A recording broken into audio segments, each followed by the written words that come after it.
Bom dia! Hoje nos Estados Unidos a gente tem às 9h30 encomendas de bens duráveis e isso pode ser importante, talvez o principal dado do dia. Já na quarta noite lá nos Estados Unidos a gente tem Nvidia reportando resultado, que é muito importante. Na quinta a gente tem PIB e na sexta a gente tem o PCE, que é dito o preferido dado de inflação do Banco Central americano, além de ter também inflação sendo reportada na zona do euro. Por enquanto, os mercados nos Estados Unidos amanhecem em leve alta. A gente tem aqui o S&P subindo 0,17, Nasdaq subindo 0,22 e destaque para o Russell 2000 que sobe 0,60%. Isso depois de ter subido mais de 3% na sexta-feira e o resto dos índices americanos subindo mais de 1% também. Obviamente, todo esse movimento liderado pelas falas do Powell no evento do Jackson Hole. Agora, falando de Europa, bolsas estão mistas, praticamente estáveis. Eurostoxx 500 caindo 0,07 e Eurostoxx 50 caindo 0,16. O destaque para a Alemanha tem o pior sentimento para negócios nos últimos 6 meses. Um comentário do presidente do órgão que faz essa pesquisa falando que a economia alemã está cada vez mais entrando numa crise. Mas calma, também não é para tanto assim, mas por enquanto. O índice alemão DAX cai 0,34%. Nas moedas, o DXY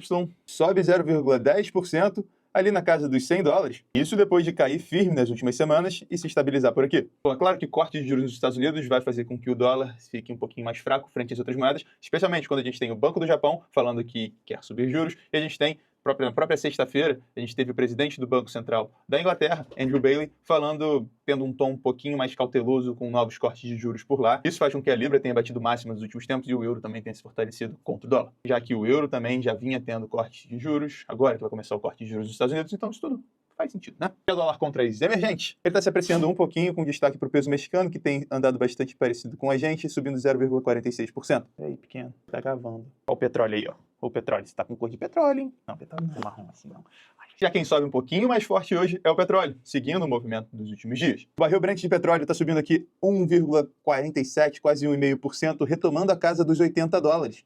Bom, além dos conflitos do Oriente Médio que estão longe de acabar e o mercado ficando com medo sobre algum tipo de ameaça com relação à oferta de petróleo, então os estoques de petróleo por lá podem estar ameaçados por esse conflito, que não acaba nunca. A gente também tem os cortes de juros nos Estados Unidos. Então, cortando juros, a economia se aquece, a economia aquecendo, mais pessoas podem precisar de petróleo, então isso na parte tanto de demanda quanto na oferta estão impulsionando o petróleo para cima. E agora me fala um forte consumidor de petróleo. China reportou essa manhã que vai manter a taxa de juros de médio prazo, de 1 ano, em 2,3% depois de ter derrubado em 0,20% em julho. O que está pegando lá na China é que desde o terceiro plenário do Partido Comunista Chinês, que aconteceu lá em julho, o mercado vem esperando um estímulo adicional financeiro, mas até agora a China só tem entregado estímulos via cortes de juros. É um pouco frustrante para o mercado. Ainda assim, o minério sobe com força hoje, que pode ser bom para a nossa bolsa aqui, para os nossos mineradores. Aqui no Brasil, depois de um pregão extremamente positivo na sexta-feira, também refletindo as falas de Powell no Jackson Hole, a gente tem uma semana que vai chamar a atenção terça-feira, os dados do IPCA 15, e nesse cenário que a gente está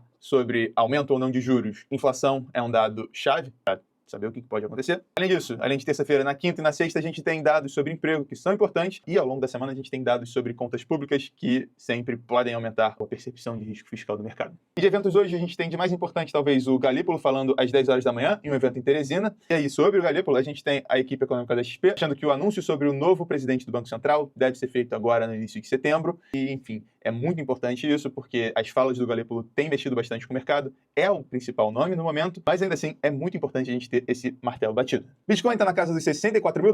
Por hoje é isso, muito obrigado pela atenção e até mais.